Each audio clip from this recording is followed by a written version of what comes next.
any gas stops. Oh, cool! There's a river in the road. That's inconvenient. Well, what is this now? It's deja vu all over again.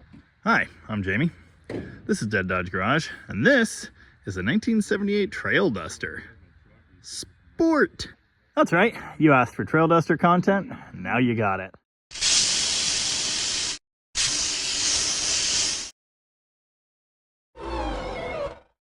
The Plymouth Trail Duster is exactly like the Dodge Ram Charger, except it says Plymouth Trail Duster on it. Dealer tag. That's cool. This isn't just any Trail Duster either. It's a Trail Duster Sport, a model I didn't even know existed before a few minutes ago. But it turns out to be exactly the same as the Ram Charger SE, what with the wood panels and trim and such. Now, of course, I just did a video on a Ram Charger SE just a couple weeks ago. That would be Gary Hergert's black original California 440 powered Ram Charger. Really cool truck. This one is similar in many, many ways. It's not black, it's green. Oh, Steve's gonna love this. It doesn't quite have the maximum fanciness, no extra gauges over there. And instead of a tachometer, it's got a clock. But a lot of the same equipment. This is interesting. It's got a tilt column, which I've never seen in a 70s truck before. It has this buddy seat console thing, which does not belong here. Ooh. It's full of treasures. This might be the fanciest CB mic setup I've ever seen in my life. I found the missing armrest trim. Nifty. It's not gonna stay there, but it's a nice idea. Anyway, just like Gary's black truck, this one has a removable roof, but it does have the regular pickup, full frame window doors. It's certainly not rust free. There's some stuff happening here on the driver's side rocker. And it's getting a little punky there above the driver's rear wheel, but in general, pretty good. Of course, around these parts, Trail Dusters seem to look like this, usually. So, that other one's looking really good. No, we won't even talk about this one. Ugh. Just Dodge truck things. You know, I really like these units, but they do go to pieces really effectively. Now, the story of this ending up in the Hergert's possession is an interesting one. And also, I don't know which one of them bought it. I don't think it really matters. The short version is, some whack job in California jumped on the ad right out of the gate and said he'd come pick it up in a week and a half. Meanwhile, he listed it for sale on Craigslist in California. And when the owner found this out, she was not happy. If you want the long, detailed, and exciting version of this story, go watch Tom's video over on the Rocket Restorations YouTube channel. He'll be dropping it just about the same time I'm dropping this one. Well, this is inconvenient. I thought I was unlocking it because it wouldn't move. I think I actually locked it and now it's stuck that way. Lame. Anyway, look back here. It's a set of those same Little Red Express type wheels. And look at that. It appears to be a factory spare tire on one of those wheels. Almost like they were original equipment. The bird bath hood. One of my favorite features of these 70s Dodge trucks. Let's look under that hood. Ah, Jesus. Oh look, another big block. That's right, lightning has stricken twice. Another big block Ram Charger Trail Duster thing. This one is kind of all together, and someone in previous years has upgraded to a 4-barrel. So that's pretty cool. Just like Gary's Ram Charger, this thing is equipped with air conditioning, except it's all together still, which is really cool. And incidentally, it's equipped with the heavy-duty 100-amp alternator. I think it's 100 amps. Whatever, it's gigantic and usually found on cop cars and 1979 Chrysler 300s. I don't know if that was for an alarm or if that was a loudspeaker for the CB system. Either way, it's interesting. The hood latch is stuck latched. The release cable is all goofy. We'll figure that out later. It looks really complete in here. And other than some various plant matter, rat's nests and such, it kind of looks like a good candidate for a runner. It was last licensed in 2007. That wasn't all that long ago, so I feel pretty good about our chances here. Nothing in there smells any good. I guess we'll just put that back. Unlike Gary's truck, which is equipped with a 440, this is a 400 low deck engine. It's like a 383, but with a slightly larger bore. The largest bore that was ever used at the factory in a Chrysler big block, in fact. Now these 400s do have cast cranks, necessitating that external weight on the balancer. There's a matching one on the back of the engine. Hey, wait a second. Why is this engine block orange? Now the ID pad on a short deck B engine, big block, is right here next to the distributor. Of course, it's impossible to see with all this stuff in the way, and it's covered in grime. There appears to be an oil leak, so that's special. The engine actually seemed to be pretty full, so I don't know what that's about. Oh, it's brake fluid. Okay, I hit the pedal a bit ago.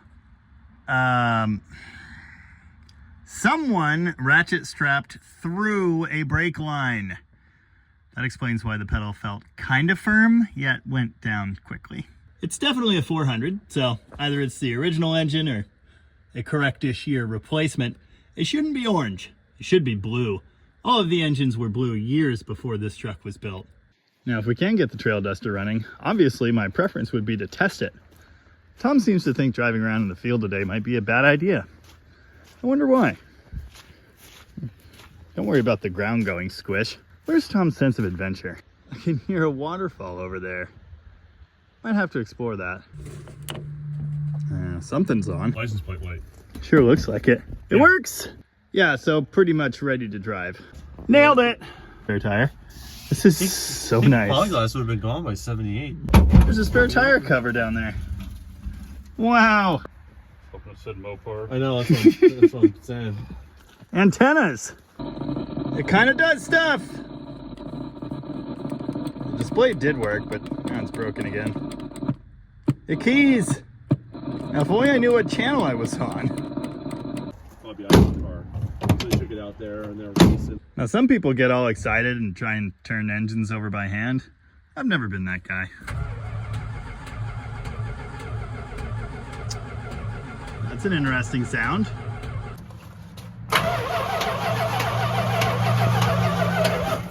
Huh. Is the starter falling off? Fortune favors the bold. Yeah. Sounds about right. I'm not a fan of the noise, but I think it's just in the starter. Smells like gas for some reason. Auxiliary fuel system installed. Oh, there we go. I was worried for a minute there. Uh-oh. There appears to be a leak. Lovely. This is your fuel hose on drugs. Old school block heater. Nifty. Carpet's a little rough. That's not a factory spare tire jack, but it's in the right location. Magnetic timing probe hole. Leak check. This is not ideal, but it seems to be holding. Fireballs. Might have flooded it. Fireballs too. Okay. Oh, yeah. Okay, we need a battery with some balls. Fireballs 3. Okay.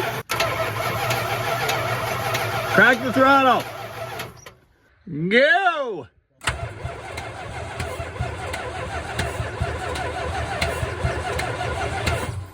You hear that weak cylinder?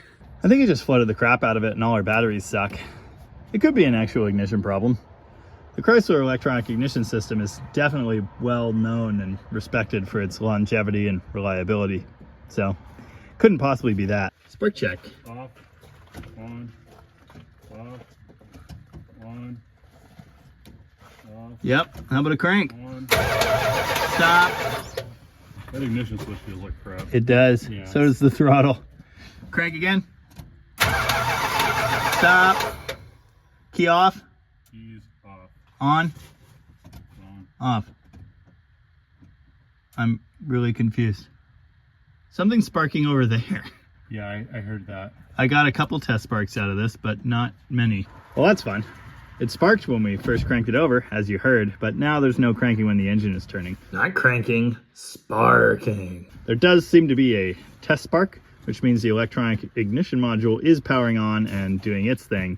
So this is probably a distributor failure, which is unfortunate. Kind of looks like that one's already been done. Also, it's buried in rat turds. Man, I really wanted to just get this thing running right here, but the distributor failure is really inconvenient. And I've had a lot of practice ripping those on and off in the last couple days on that 67 charger project I did. So that's not an issue, but all of the rat house stuff trying to fall in the engine when I pull it out would be. So we're gonna push this thing over to the shop, get the shop vac, clean up the mouse house, then swap the distributor. And then I bet it just fires right up like it was parked yesterday. Man, good thing I drove the perfect junk dragger today. We were just gonna push it, but it's heavy and also uphill. Party.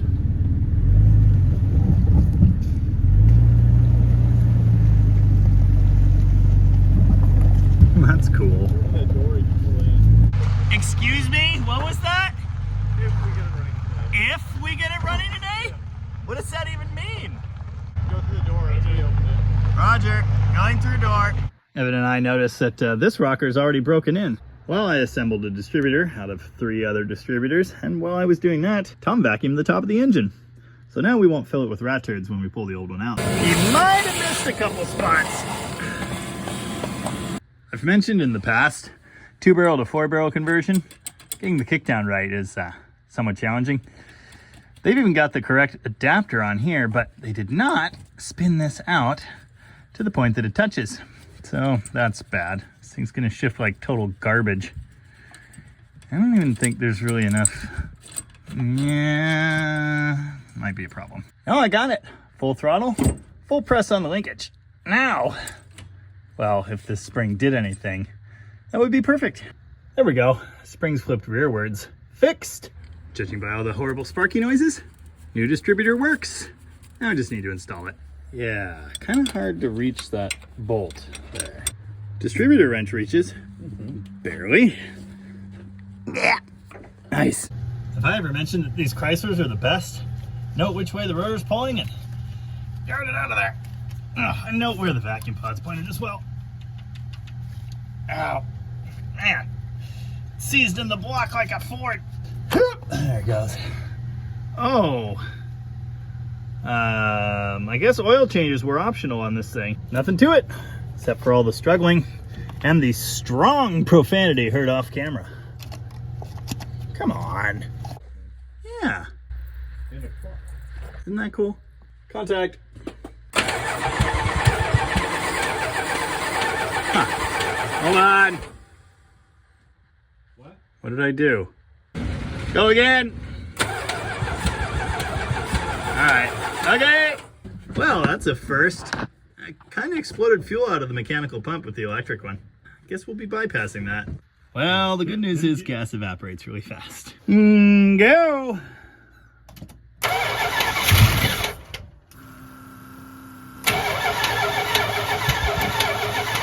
Why?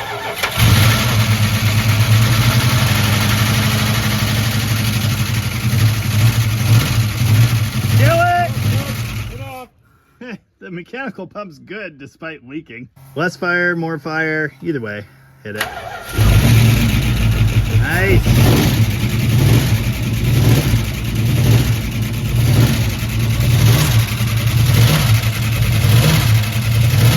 Come on, oil pressure. Well, I used the rag trick, in this case the rip my glove trick, and got it to idle. The top end's still talking to us. Unfortunately, the gauges are dead, so we don't know if there's any oil pressure or not. Not really ideal. It was definitely louder when we first started it, though.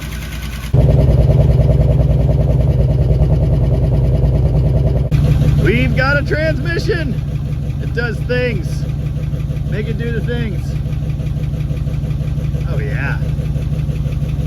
Pretty much ready to go rip around the field. It's got reverse lights! This is way too fancy. It's gotten quieter, but I'm not making bets on it going away. Thermostat's not open yet.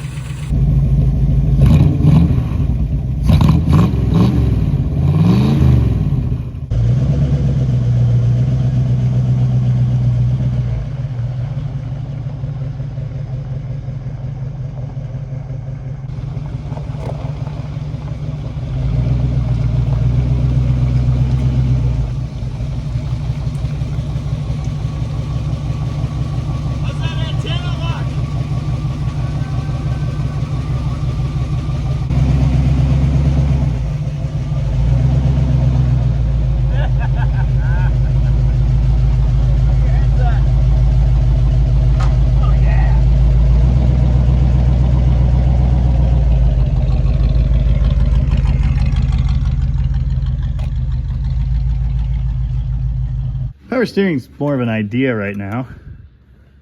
Huh. Well, that makes sense. Drink up. All right, now watch for it on the floor underneath. Yeah, so far so good. Don't do this. It's a bad idea. Carefuling. Okay. I almost can't believe this, but there's a limited slip axle in the rear. It's full-time four-wheel drive, so of course you couldn't have one in the front. But we do have something exciting in the front.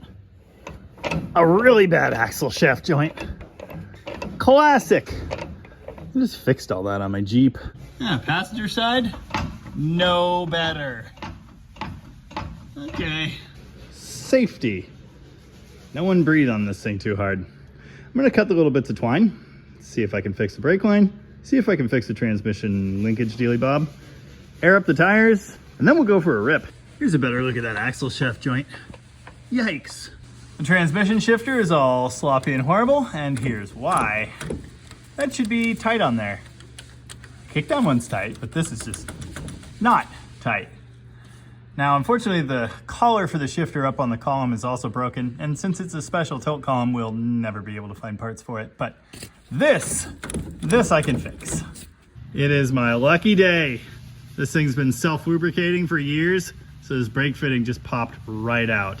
I think I'm gonna be able to shorten this and save it. If not, we've got new line. Tom wants to get a look under the truck, so he's gonna raise it higher. I'm gonna stand like 20 feet away with 911 on speed dial. Big money. Gotta get this chunk of line out of the line nut. I looked for another line nut. We have every other size except this one in the shop, ready to go. Doesn't that just sound right? I think it does. Turning in there, which is a blessing and a curse in this case. Modified it slightly with the drill bit. Hopefully it still works. Well, I winged grease in my face 3 times, but I managed to peel the horrible coily stuff off of there, straighten the line out some, and now I'm gonna cut this busted end off. Then I will install the line fitting and then flare it. Not the other way around. Pokey in the dingus end. Oh, well, whatever. Anyway, clean that up. Insert the double flare bit. Now we can flare it. Oh yes, and admire I did put the fitting on first. Don't forget that. Wow, it threaded immediately, so basically 100% chance the fitting leaks. Make sure you tighten the crap out of it. Ow, pinch myself. That's why pliers aren't a good hammer. Woo, there's a little fluid left. Well, I think the push rod is adjusted wrong in the booster, because that's not doing anything. But that's brakes. Kind of, mostly. Hey, you want to tell me if there's fluid pouring out of it? It does not currently look like it's leaking. It does something, so that's good. Oh yes, and the shifter restored. Except for, again, this is not great here. Oh boy, I can get out of here. Oh yeah, this is great. Tom made an effort to like siphon out the gas tank. Turns out the sock is clogged solid or something else horrible, so I'm just gonna do this and pretend it never happened. Tom's really concerned about getting the trail duster stuck out here. Something about burying my 3rd gen Cummins to the axles when he owned it. Anyway, he wants me to pre-run the course, so we'll see how it goes, I guess. It is squishy, there's no question of that. Oh, nothing to it. Oh, here's the good bit.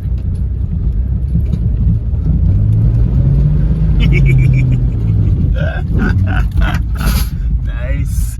Remember that time I put big stupid tires on this Jeep for no reason? Well, one reason, it looks really cool. Yeah, so here's our mud hole, I guess.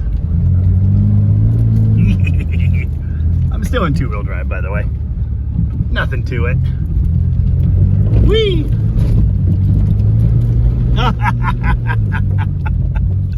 Oh, this is gonna be great. Mud flaps. What a good idea. Okay, that's not ideal. Made some improvements to our temporary fuel system. It's attached to the ignition now. Well, I added some transmission fluid. I think it was 2 quarts. I hope it was 2 quarts. It might have been 3 quarts. I got the hood to latch. Oh, yeah. Oh, needs more steering juice.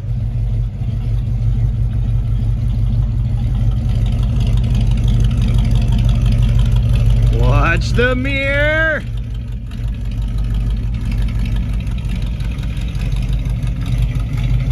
Oh yeah, nothing to it. You need more power steering juice. I think you're right. Some assembly required. We're almost out of daylight, but we gotta test it, right? What's the worst that could happen? You're supposed to get rigs running and then immediately park them in a field, right? That thing is so cool. I dig it.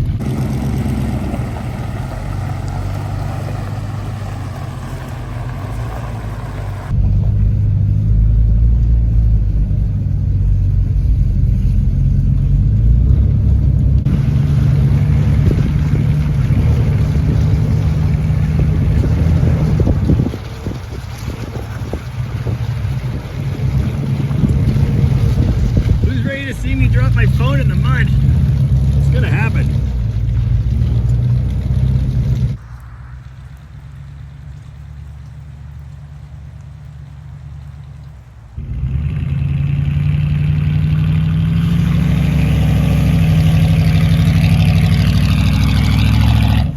Way too easy.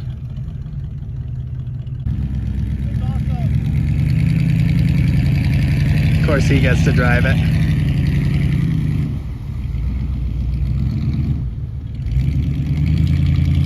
It's almost like he's trying to get stuck.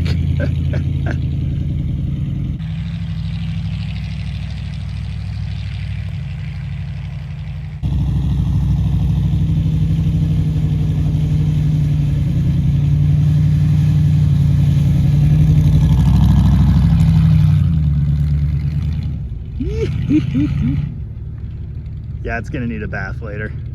Race! Race! All right then.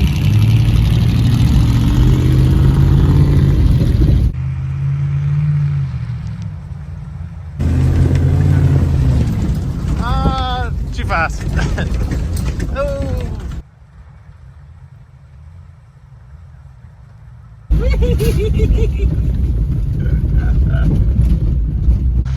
That wasn't a test of power or skill. It was a test of cojones.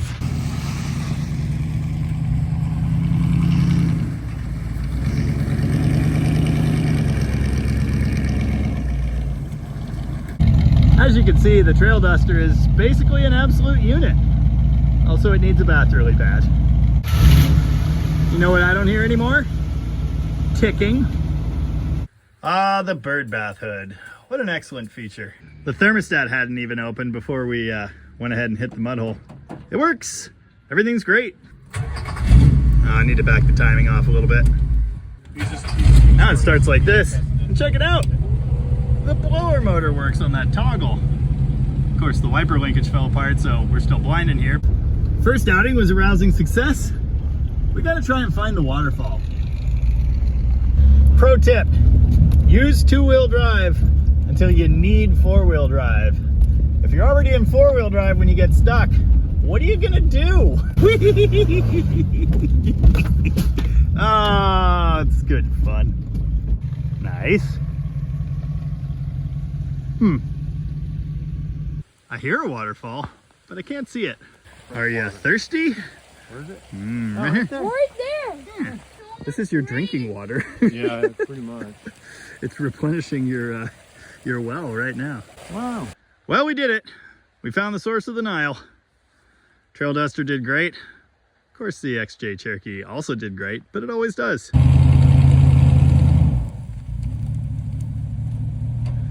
Not fair, your tires don't rub.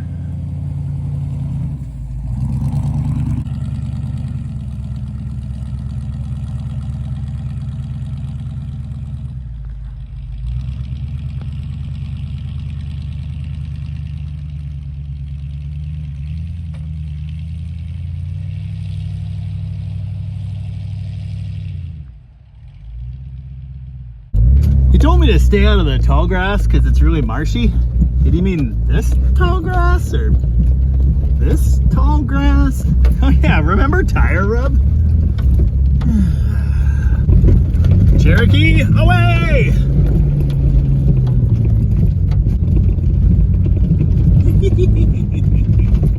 How high is the air intake on these?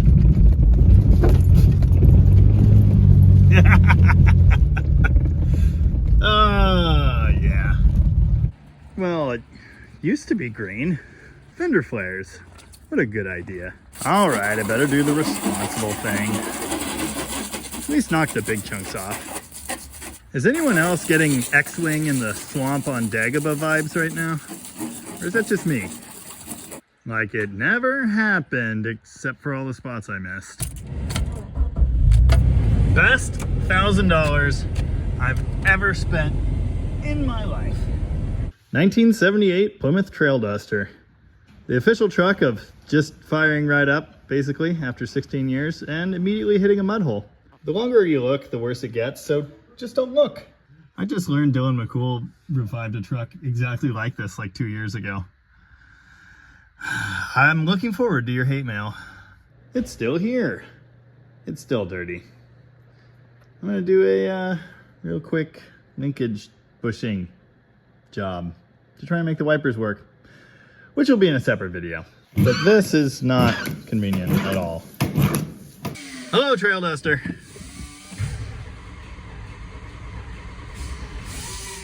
Hello, Trail Duster. Hello, Trail Duster. Maybe the ignition magically disappeared again. I forgot there's no accelerator pump and the choke barely works. 60% of the time, it works. Every time. Oh, it's one of life's great mysteries. It runs now, kind of. What do you mean? You don't want to pour gas all over the battery? Again? Right. Turns out engines run better with gas. Who knew? We definitely need to get that accelerator pump working. I was hoping it would just fix itself, but no. You know, okay. Now the idles are still half clogged. This carb's gonna need some attention. Speaking of things that almost always work.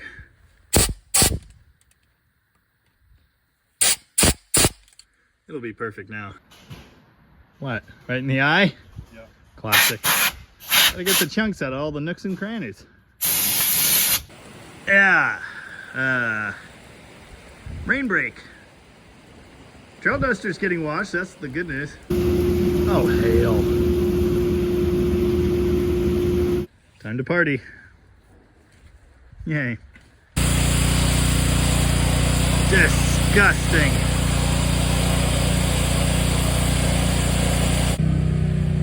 Wow. Sometime today. It's actually looking pretty good.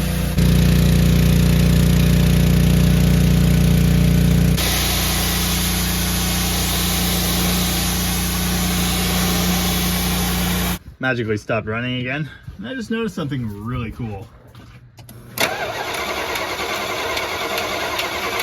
of course now it's not doing it. But that module was shooting sparks everywhere a moment ago, which was really neat. Someone did get this, mildly moist, so that's not ideal, but I've been hearing sparks from this general direction since we got the thing running. And this is neat. This says Wells, made in USA. And this one that was in the glove box, presumably good, until I tested it and it also didn't work. Looks absolutely identical, like identical, but it doesn't say USA on it. At least it's kind of shiny now. Oh look, an ancient black box. This will definitely be better. Chrysler black box? Yeah, fixed forever basically. So what do you say? Is it the new Bluesmobile or what? Where is the cigarette lighter? Nice. Right there. Nice. With cigarettes in it. Oh wow. It's gonna be a short lap. Yeah, you don't want to bury it to the axles once you've washed it. Yeah. Now, there appears to be a leak. Oh God, watch the big puddles. I want to go slow through that, but I'm afraid I'm not going to get snowed. It's full-time four-wheel drive. You'll be fine. Plus, limited slip in the back. This thing's abominable. happy with your purchase? Very. Hey, don't sit on that. It's damp. No, yeah, we got rid of the bad gas, so now it smells like Les Schwab back here. Hey, remember this thing? Oh, it was there. Nice.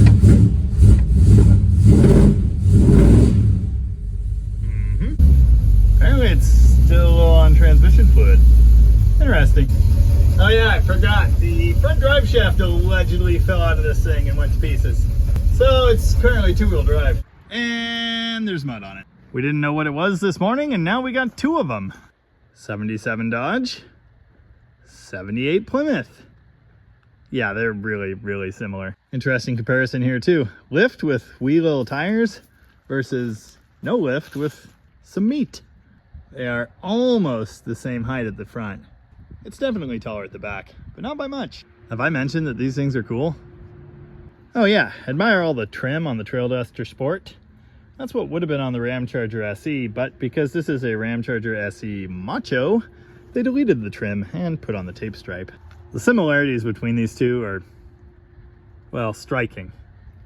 This one's brown inside. Thankfully not green. Pretty cool. Oh, look at that huge chunk of the bird bath hoodie missed. What an embarrassment. This one definitely sounds better.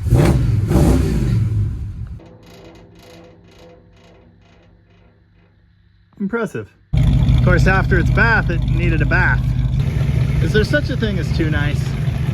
I think there is. This isn't it.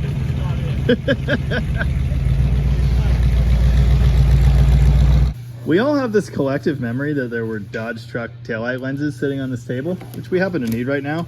So currently, it's like an archaeological dig. No, those are the wrong style. Are they? SE Sport. Yep. That's the cheap ones. There's a 77 blinker lens. Well, kind of got excited. I have to fix that somehow. You guys have heard of bodywork, right? Oh yeah. That's just gonna come right back. We were gonna rob a taillight off this crew cab, but unfortunately the one we need is even worse somehow. The housing's good, might need that. I found one, but Tom's not gonna like it. We should probably actually do something with this truck eventually. It's just sitting here, looking all sad. Dude, all I had to do was dig through half of the back shop and move several buckets. Might be too nice. Oh, no, we're good. Of course, they cut the wires. Why wouldn't they cut the wires? I spent way too much time polishing this with a bit of Mother's. It's looking better. Most of that horrible scuff mark is gone. Ooh. Ah. I used some two-part epoxy. Got that reflector back in this lens. Looks pretty good. Or at least good enough. Let's put it on the truck. Nice. You can still see a little dent there, but oh, it's so much better. Mission success! Oh, it's so much less smashed now. That's great. Just don't look too close. I did get it pretty good. Yeah. Well, I think that's about it for the Trail Duster for now. As you can see, the interior is now drying out because door seals. This is a really cool truck. We're definitely going to have to do some more with it. For one thing, axle shaft joints in the front. Brakes, we should probably actually look at them, I suppose. A proper hand wash would be a nice idea.